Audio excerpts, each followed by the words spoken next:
This video is part of Project Exploration, a collaboration of several history YouTubers concerning the history of exploration. Please see the link in the description for this video for the complete playlist.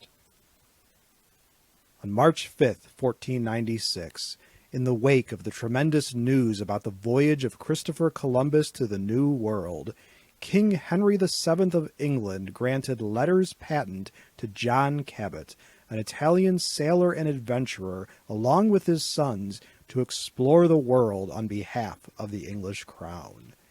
As Columbus was an Italian Genoese working for the King and Queen of Spain, so too was Cabot, an Italian originally from the Kingdom of Naples employed by a foreign power. Cabot became probably the first European since perhaps the Vikings in the 11th century to visit North America, giving England their entry into the settlement of North America by a European country.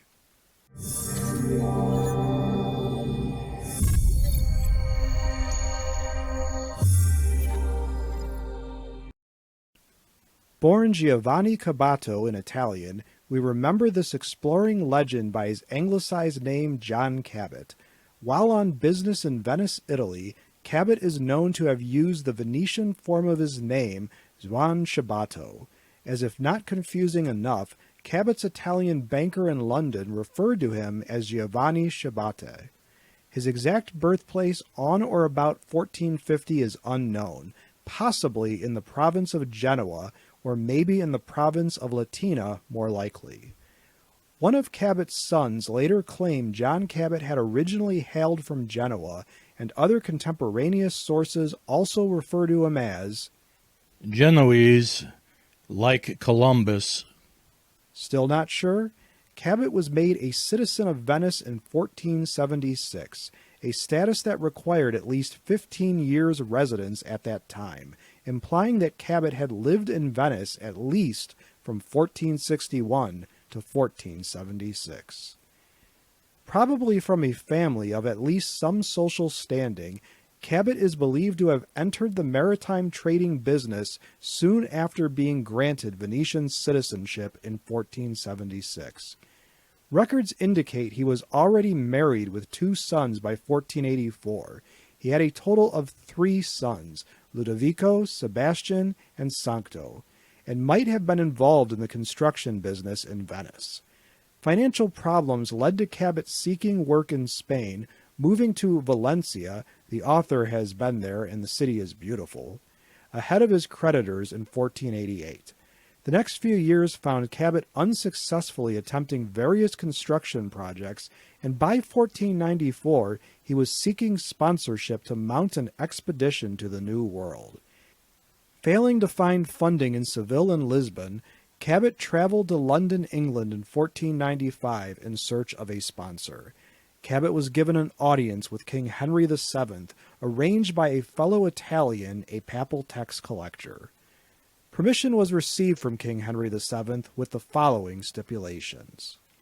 Free authority, faculty and power to sail to all parts, regions and coasts of the eastern, western, and northern sea, under our banners, flags, and ensigns, with 5 ships or vessels of whatsoever burden and quality they may be, and with so many and with such mariners and men as they may wish to take with them in these said ships, at their own proper costs and charges, to find, discover, and investigate whatsoever islands, countries, regions, or provinces of heathens and infidels in whatsoever part of the world placed, which before this time were unknown to all Christians. Cabot secured financing, probably from the Italian expatriate banking community in London and Bristol. Cabot's first voyage, 1496, has no substantial documentation and is believed to have been aborted early with a turnaround back to England before getting very far. His second voyage of 1497 probably made landfall on the Canadian east coast, possibly in what is now Newfoundland, Nova Scotia, Labrador, or even Maine. A record of this voyage is documented by a letter sent to Christopher Columbus from England by a third party.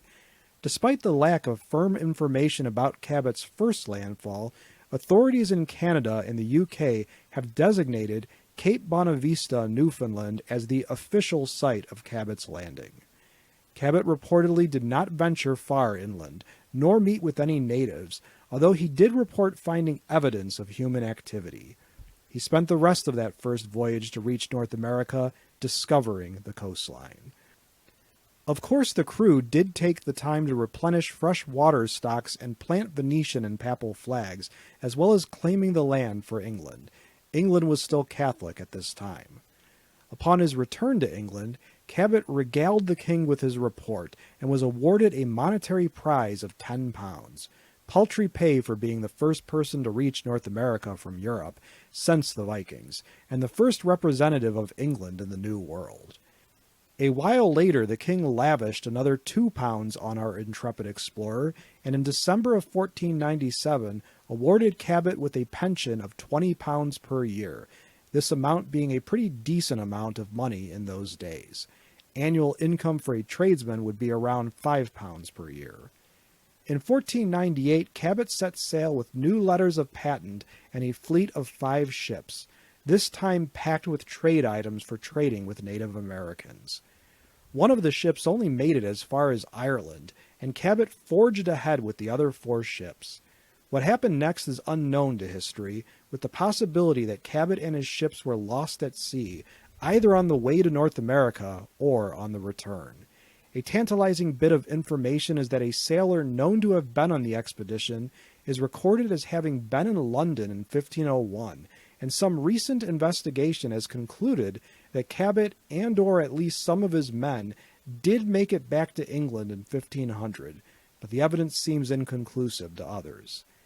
The reports from the first successful voyage of John Cabot on behalf of England inspired other English expeditions to North America and ultimately resulted in the colonization of Canada and what is now the United States by British settlements, resulting in the 2 great countries that occupy the northern portion of North America today.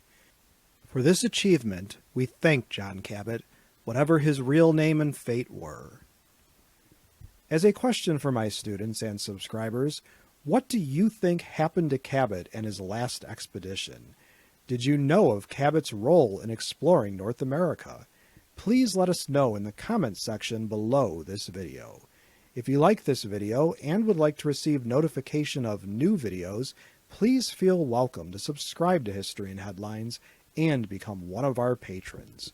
Your viewership is much appreciated.